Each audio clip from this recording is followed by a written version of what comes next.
This is Radio Nepal. I'm Kaushal Ghimire with the news. The headlines first. Saptakosi River erodes embankment in Udaipur and Sunsari, affecting 2,000 households. Home Minister Balkrishna Khat directs local administration for prompt rescue and relief efforts. Ruling Alliance agrees to hold provincial and federal elections on 20th of November. And United Nations Secretary-General Antonio Guterres calls for oil and gas companies to face special taxes to tackle their corporate greed.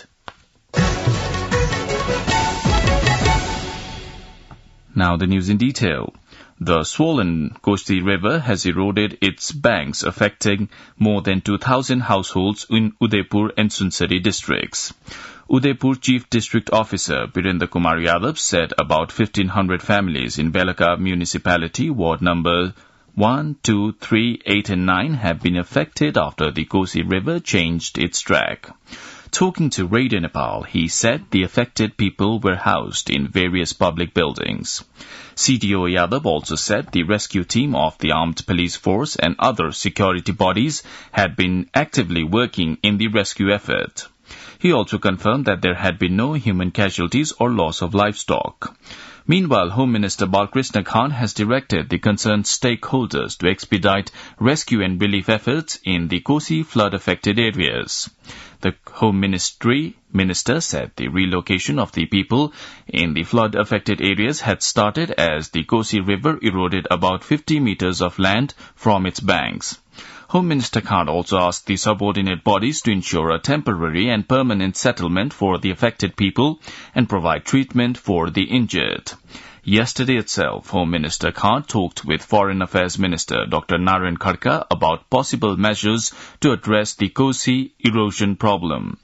Likewise, when the Kosi River breached its embankment at Dumribot in Belaka municipality of Udaipur, about 500 people were stranded at Sri Lanka Tapu of Bara Kshetra of Sunsari district.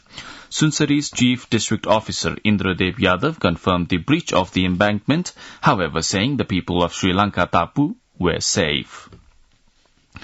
The ruling alliance has agreed to hold provincial and federal elections on the 20th of November 2022. Nepali Congress senior leader Ramchandra Paudel informed that the meeting of the ruling alliance held at Balwatar yesterday agreed to hold the elections on the 20th of November. The meeting was attended by Prime Minister Shabadu Dewa and other top leaders from the ruling alliance. The next meeting of the ruling alliance is scheduled for 9 a.m. tomorrow. President Vidyadevi Bhandari has authenticated the Madan Bhandari Science and Technology University Bill. Issuing a statement yesterday, the Office of the President said the President authenticated the bill endorsed by both houses of the Federal Parliament. Lawmakers have suggested the government make the National Investigation Department more effective by expanding its scope. In the meeting of the State Affairs and Good Governance Committee of the Parliament yesterday, lawmakers stressed the need for the human resources working in the department to maintain the nature of work and the responsibilities of the department.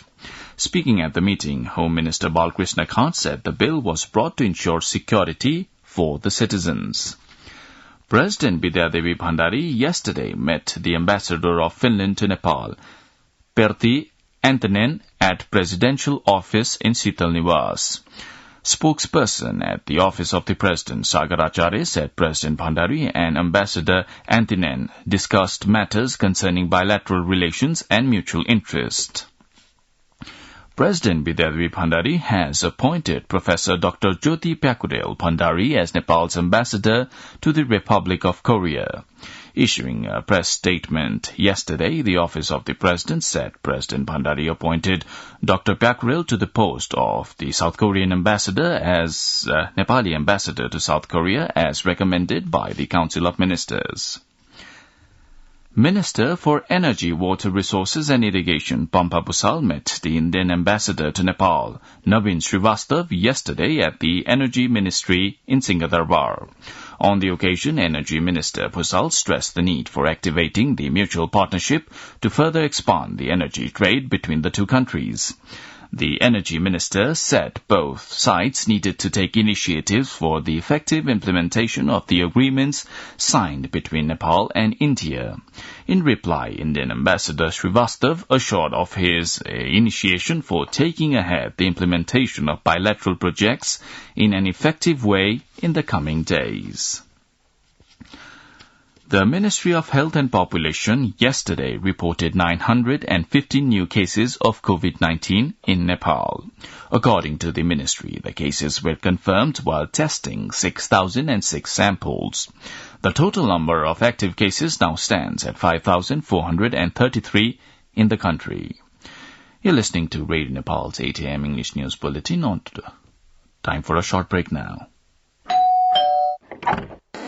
हजुर दर्शन भाग्यमानी बाबु राम्ररी आइपुग्नु भयो नि हजुर राम्ररी पुगे उ चाहिँ मेरो कलेजको बेस्ट फ्रेन्ड नमस्ते भाउजू नमस्ते आउनु न भित्रै हुन्छ भाउजू अनि दादा त अफिस गइसक्नु भयो होला है उहाँ त बिहानै हो हुन्छ तपाईहरु फ्रेश हुँदै गर्नु न म खाना तयार गर्दै गर्छु है हस् हस् भाउजू ओइ वाइफाई होला नि पासवर्ड माग्न हे त पनि एनटीसी को सस्तो डे प्याक छदैछ नि ए हो र एनटीसी को डे प्याक लिन *1415# डायल गर्न Nepal Telecom राष्ट्रको संचार. You're listening to Radio Nepal's 8 a.m. English News Bulletin. Now on to some international updates. UN Secretary-General Antonio Guterres has called for oil and gas companies to face special taxes. His comments come as surging energy prices sparked by the war in Ukraine push industry profits to new highs. Guterres said it was immoral for firms to be profiting from the crisis. Russia's invasion of Ukraine in February has worsened a global shortage of oil and gas, disrupting access to oil and gas from Russia, which is a major supplier, and driving the prices higher. He said while households are grappling with higher energy bills, companies are reaping the benefits. Together, four of the biggest energy firms, Exxon, Chevron, Shell, and Total Energies, earned nearly $51 billion in the most recent quarter, almost double what they had made in the same period last year. Japan's health ministry has approved the use of a smallpox vaccine believed to be effective against monkeypox. Health officials said the smallpox vaccine approved by the ministry is thought to be 85% effective against monkeypox. The World Health Organization has declared monkeypox a global health emergency amid a global outbreak of the disease. Now, the general weather forecast for the country for today. According to the Meteorological Forecasting Division, the weather will be generally to mostly cloudy in the hilly regions of the country and partly to generally cloudy in the rest of the country. Light to moderate rain with thunder and lightning is likely to occur in some places of the country. There are also chances of heavy rainfall at one or two places of Gandaki Province, Lumbini Province, and Sudur Paschim Province. Well, that's all the news we have for this bulletin, but before wrapping up, the headlines once again.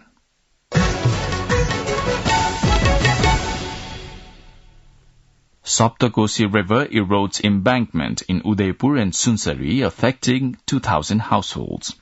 Home Minister Balkrishna Kha directs local administration for prompt rescue and relief efforts. Ruling Alliance agrees to hold provincial and federal elections on 20th of November. And UN Secretary-General Antonio Guterres calls for oil and gas companies to face special taxes to tackle their corporate greed. Well, that's all the news we have for this bulletin. Our next bulletin in English will be at 2 in the afternoon. You can also listen to us online at our website, www.onlineradionepal.gov.np. Keep listening to Radio Nepal and have a good day.